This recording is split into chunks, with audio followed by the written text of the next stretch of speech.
We've all heard divisive language. Question of the day is, which political candidate is using language to create division? Maybe you have your own opinion about this. Divisive language is everywhere. So it's also a great time to think about, are you using divisive language in your workplace, at home? We know divisive language is effective for creating emotion and conviction and getting people angry. Fear. We get to see it a lot around election time. It's a landscape that is a cesspool full of divisive language. And like divisive language is kind of sneaky. It's not always, you don't always know what's happening. There's the obvious, and then there's the less obvious. For sure. Which is often operating on the subconscious level. Yeah, I mean, these are expert communicators. Correct. Whether they're using their expertise for good or not is different. Right. But this it's idea, a different podcast. Look, we're sitting here. We got coffee. We got tea. We've got a whiteboard. We've got all this stuff around us to try to communicate better with our friends, our clients, with you, wherever you are today. And there's something about divisive language that attracts us. It creates polarity, and it creates this drive to either prove you right or wrong. Or win-lose. I mean, think about every sports game is about winners and losers. It's us versus them. No one likes a tie. Correct. Yeah. When the NFL decided you could have a tie. No, you can't have a tie. Yeah, what the hell is that?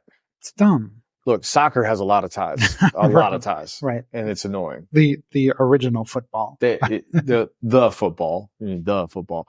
The football. The thing that drives me nuts, though, is that in the game of politics, most people are unaware that they're being pushed this divisive message.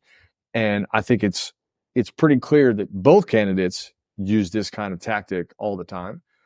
And not just the both for president. Every candidate uses it. Yeah, definitely. And what we can learn from that in a conversation today is how this shows up at work.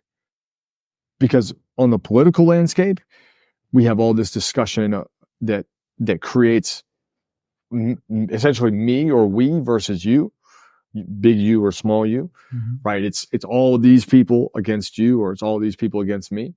So we just square up, right? We don't even talk about the issue. We just square up. No. In the workplace, though, that'll kill your company. That'll kill your company really fast. It'll destroy your culture, and it will just quickly evaporate your hope of ever making a sustainable organization. And it only takes one person.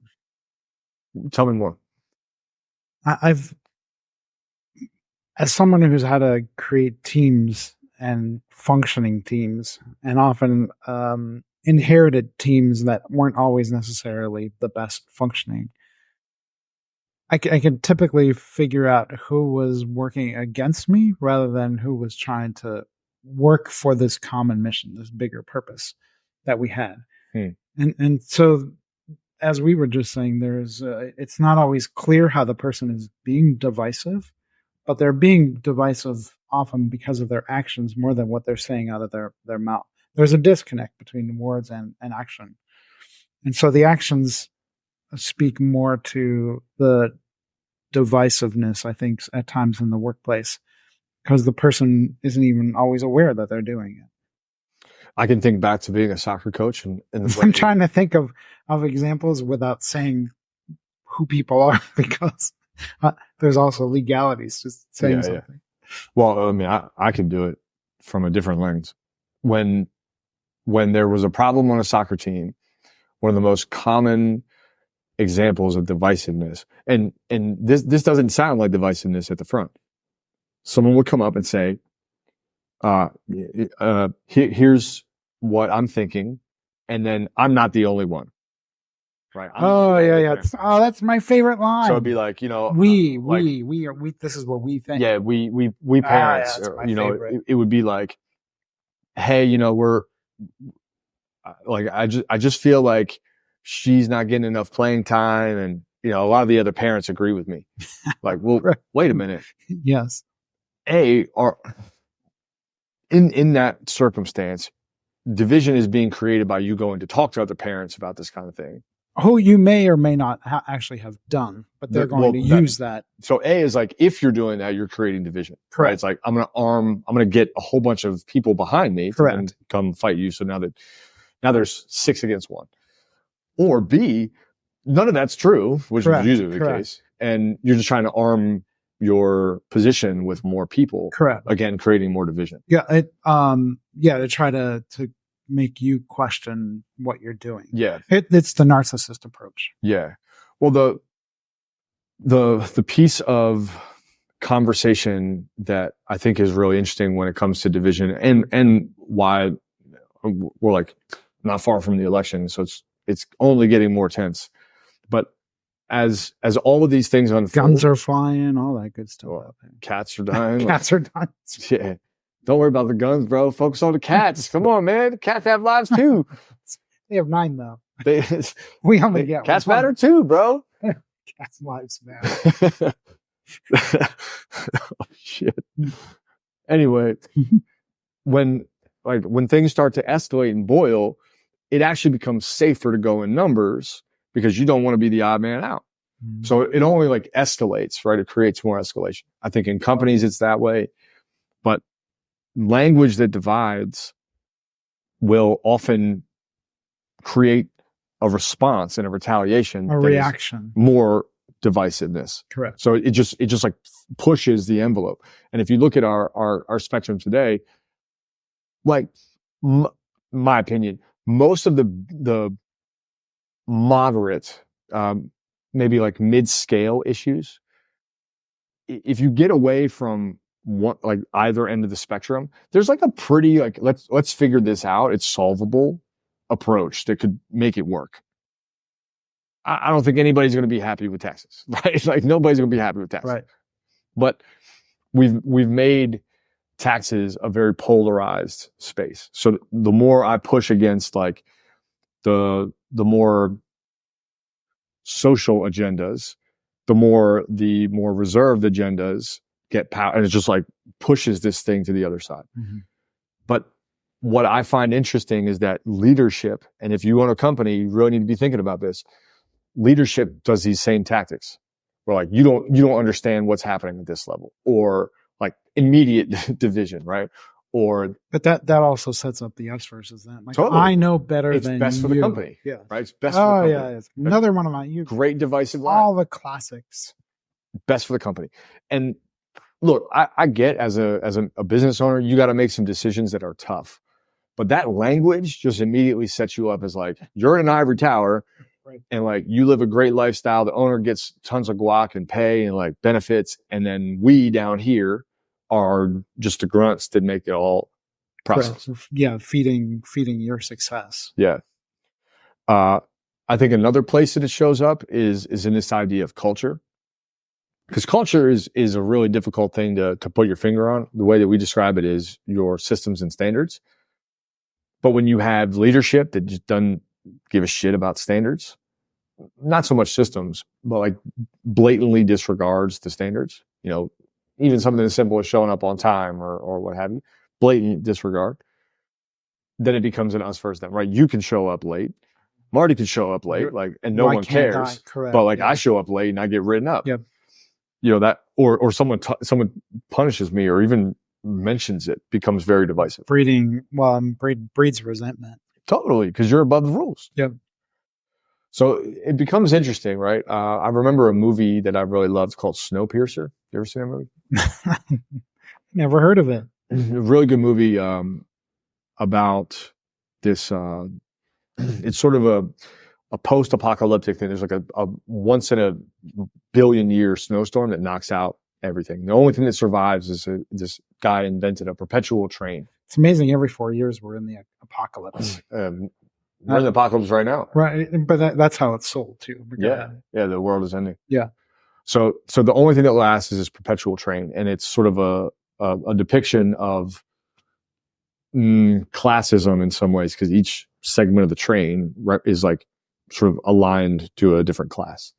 And one of the guys from the lowest trains, the rear train, fights like tooth and nail to start a revolution and get to the front of the train, change how the train works. right? He wants to like lead the train from a different sort of thing because he understands what it was like. And it's really worth watching. You would really appreciate the small ways they storytell.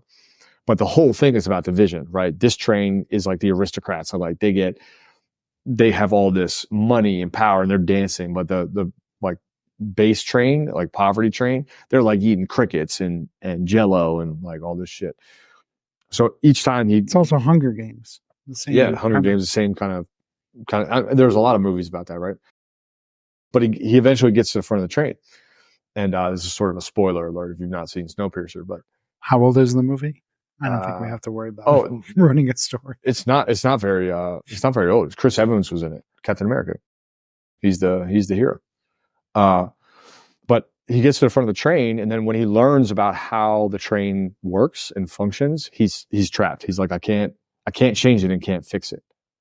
And you sort of see his moral dilemma because the guy that's running the train also came from the bottom and got there, and he now understands the whole of the train versus the thing, right? He can't, like, it's division internally, but at the front of the train, you see all of it. You have to take care of all of it. And I think that becomes really interesting, right? Because politically, we're typically talking about like, here's what's in it for you. That's the argument, right? Here's what's in it for you. If you vote for me, here's what's in it for you. And then which may or may not be true. This literally happens every 4 years, right? We're like, if you vote for me, here's what's in it for you. And then none of that shit happens because you have to consider the whole. Well, the rest of us also, we get through the election, then we go about our business like nothing ever happened. We're not invested.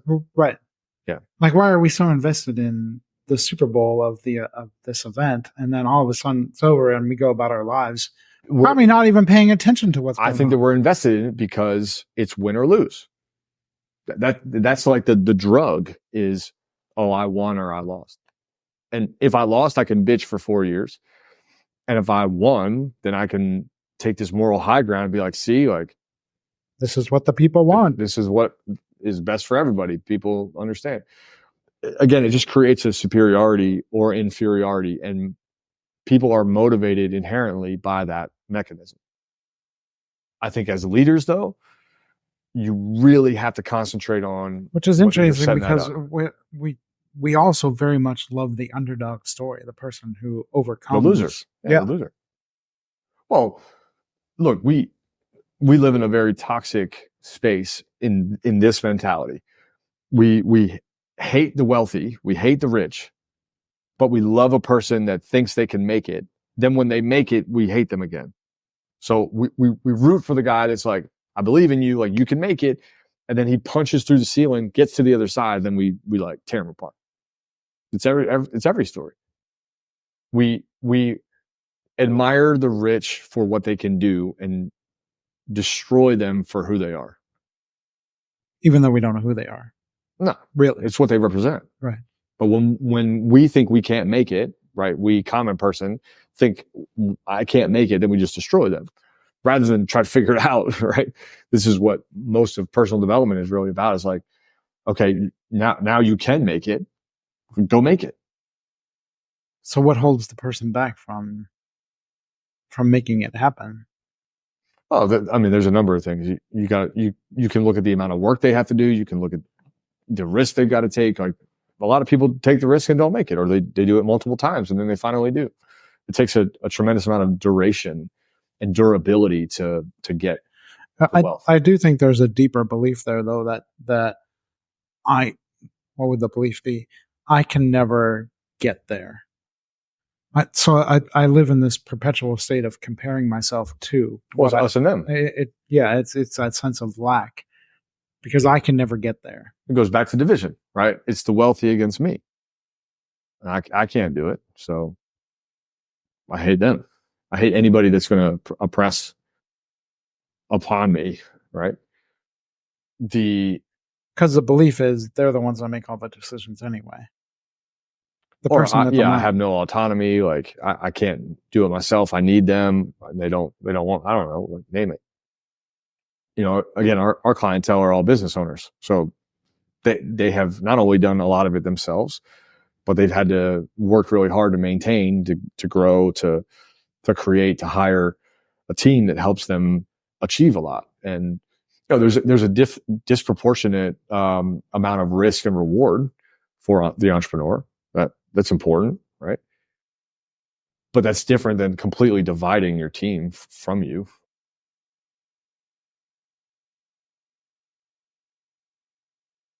Yeah, I'm thinking of examples of my own, just how much, like, I'm also thinking of the train. So what happens when the person finally gets to the front of the train? He faces a moral dilemma in the movie. Yeah. What's the choice that needs to be made at that point that creates the dilemma? I'm trying to relate it to normal life, and it was essentially like the train has to keep going, and we can't abolish these lines. We can't like change the train because the train is running, and if the train stops running, we can't live outside of the train. So either you keep the train intact or you kill everyone. Is sort of the theme, or at least that's what we tell ourselves. Correct. Because I'm just thinking in my own experience, it's fight, fight, fight, fight, fight. Then I get there, and it's like, oh, I didn't want this in the first place. Yeah, which is true for I think a lot of journeys. In that one, the whole story is that life was dead. The only life that's on the planet is in this perpetual motion train, and if it stops, everyone dies. So, long story short, they like fight over it, and then the train crashes. It's like on its side, and they sort of like open the. I think they open the door or something, and they see a polar bear. They see what? A polar bear. A polar bear. And they're like, oh, the story about like all life is dead, clearly disproven. Interesting. So then you get to rewrite a new narrative. So essentially you're living inside that box, and you think the box is everything until you find the box either breaks or you break through the box, whatever the case may be, and you realize, oh, there's actually something more beyond it. Well, this is what I think much of our programming as entrepreneurs demands that you find a coach for, because you get stuck in like option 1, option 2, and neither of those options are really good, right? When he gets to the front of the train, it's like, so I either agree that this system works, even though now I know the whole of the train, now I know all of it. But it's essentially the system that is telling him that this is the result if you do this. What do you mean result? That all life will end if you stop the train, or yeah. So, but it's a system telling him. It's not something. It's not the universe telling him that. It's the designer of the train, more or less. It's the designer of the system. So yeah, either keep the system going, or destroy the system. But if you destroy the system, you destroy the people, right? Which is true in entrepreneurship, right? We encounter things like this all the time. I don't like my culture, so I have to like sell the business, or I don't like how much I have to work, or the demand on me is too high. So the only other option is to go like get a job or shed the business. Yeah, completely. It's all binary. It's all binary. So both options, option A, option B, both suck. So I'll just do nothing. And same thing in politics. It's interesting because every time we get option C, we'd like toss that person to the curb. We only want the binary. Yeah, in politics. Yeah, politics. Yeah. Well, because in my opinion, if you add a third option, you depressurize a pressure system that demands violence. And I don't mean like physical violence, but I mean like emotional, linguistic. Like there's a ton of violence. So like if you put a release valve in there, dude, that person would just scoop stuff up real fast. Like, well, that doesn't make sense, and that doesn't make sense. What do you have to say, third party? And they'd be like, yeah, neither of those things. The only one that ever challenged it in political system was Ross Perot back when you were a little kid. Yeah, he's the only one that's been able to test the system. Yeah, in that way. Well, and more than likely, everyone was like, "We got to stop that." Correct. Like that. No. But again, when we're coaching somebody and they're stuck at, a really grave option A, one that came up this week was like, I've hit financial freedom, and I can't risk changing that. Option A. So it's like, I don't want to risk option A and go back. So, okay. So there's a fear there at that point. Definitely. But like option A is like do nothing because I don't want to risk going back to not being financially free. Yeah. Option B is like, well, I'm actually miserable and bored and I don't really have a direction or anything worth fighting for. My wife is nagging me because I'm not really excited about anything and I'm just like hovering around the house and nitpicking shit.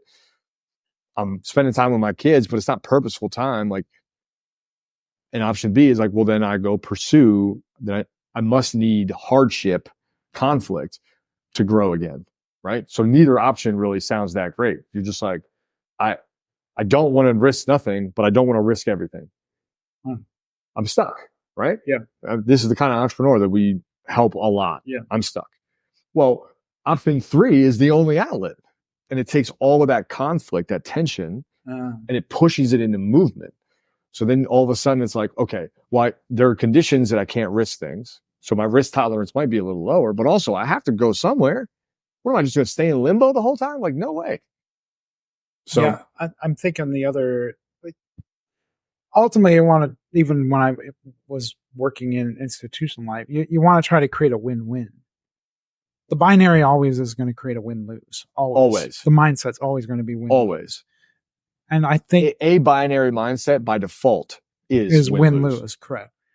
Which is probably why we have such a hard time with win-win, because it is so conditioned in us. You have to break a complete mind state.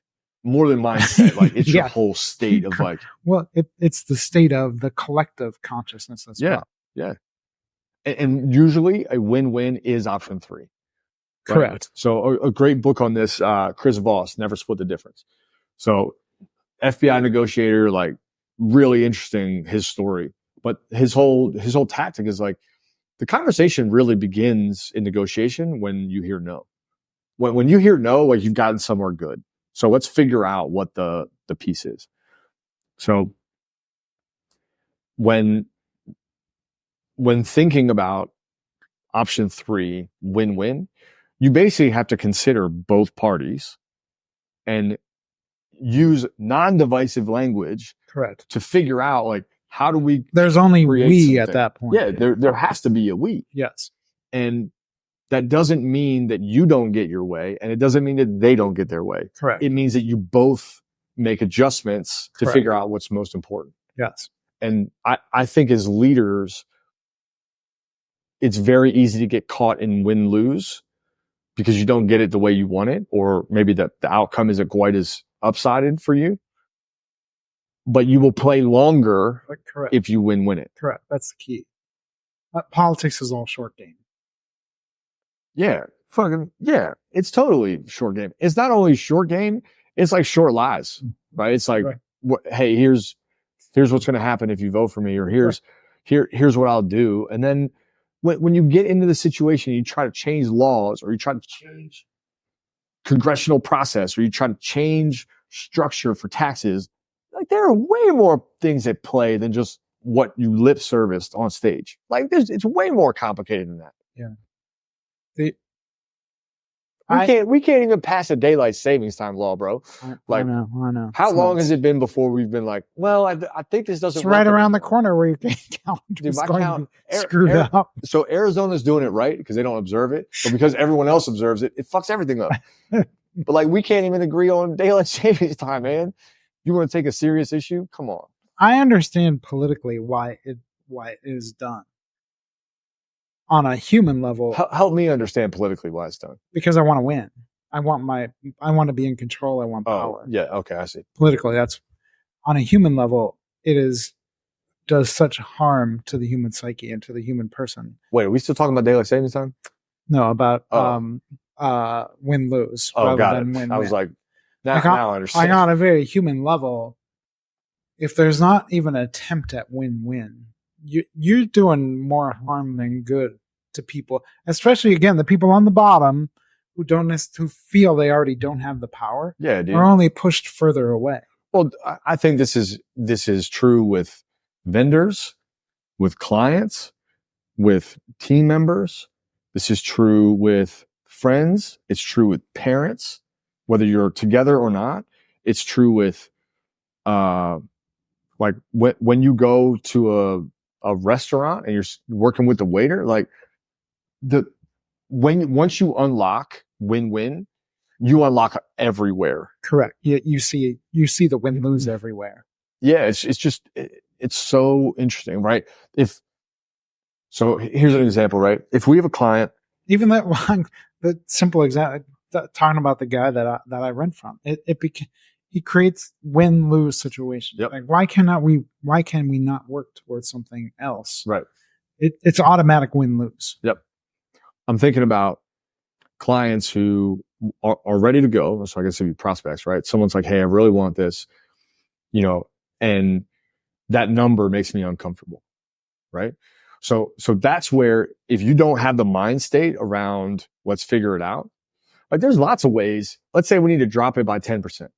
What the fuck is 10%, right? Most people are so worried. People give away 10% coupons in other businesses, Correct. but as sometimes smaller companies, we're like 10%, what?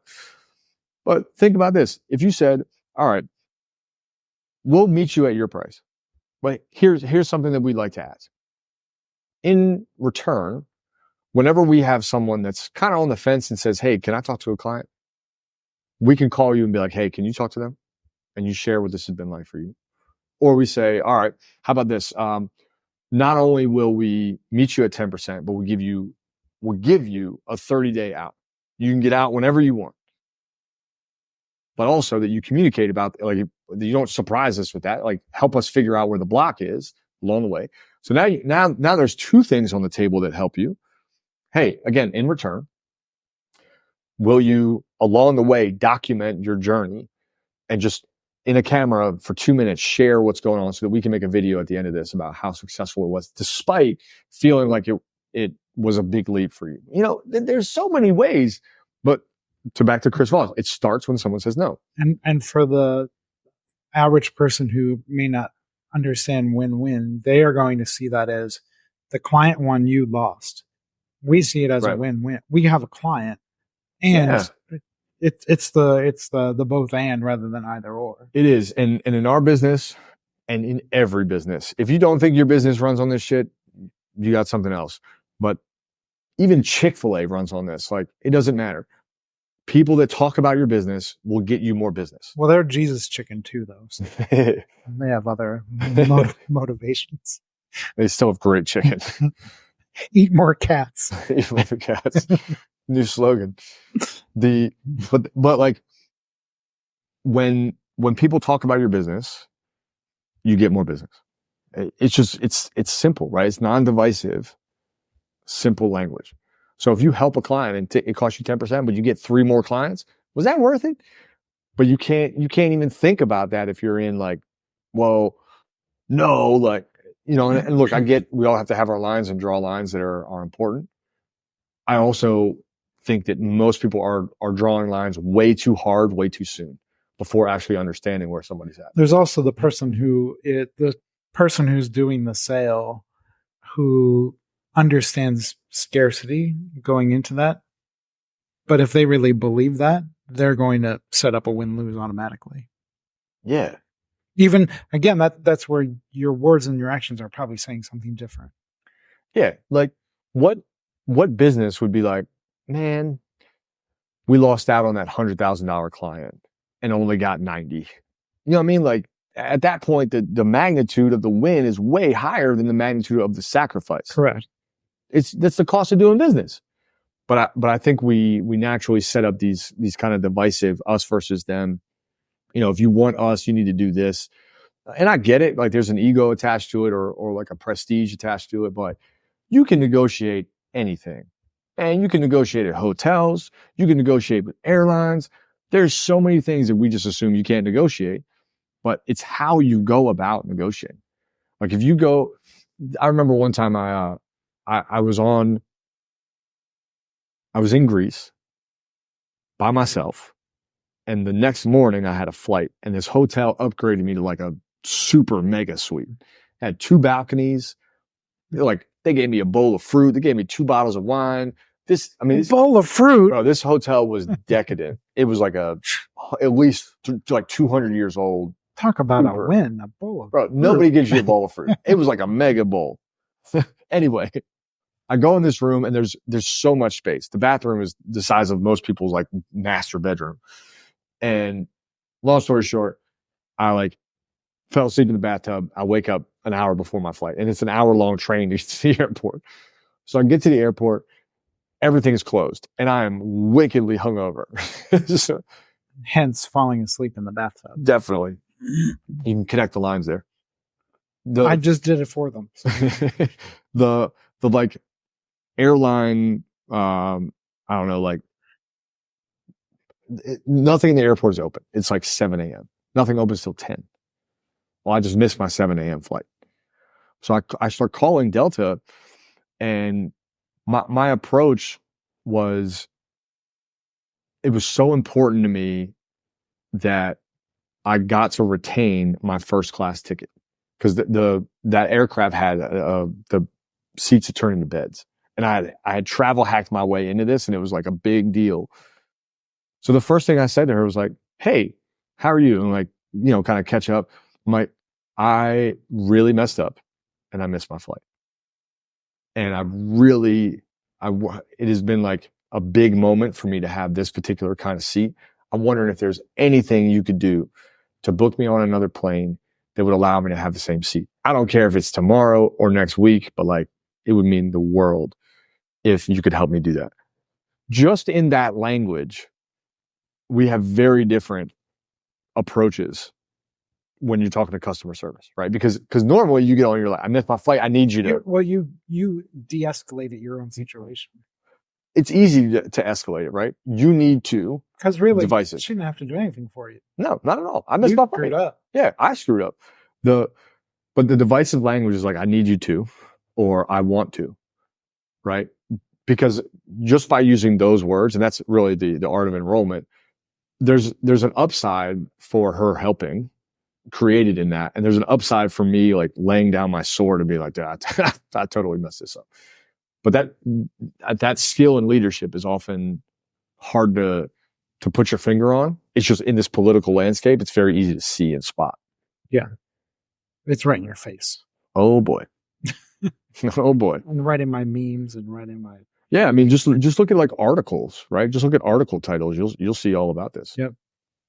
Okay. So here's the question for you. If you tuned into this question about division and language, are you using language that is dividing you from your team, from your clients, from your prospects, from your suppliers? It's a good time to reflect on that. It's a simple yes or no question. From yourself. Well, that's a whole other. Ultimately, that's what you're doing anyway. Marty getting meta real fast.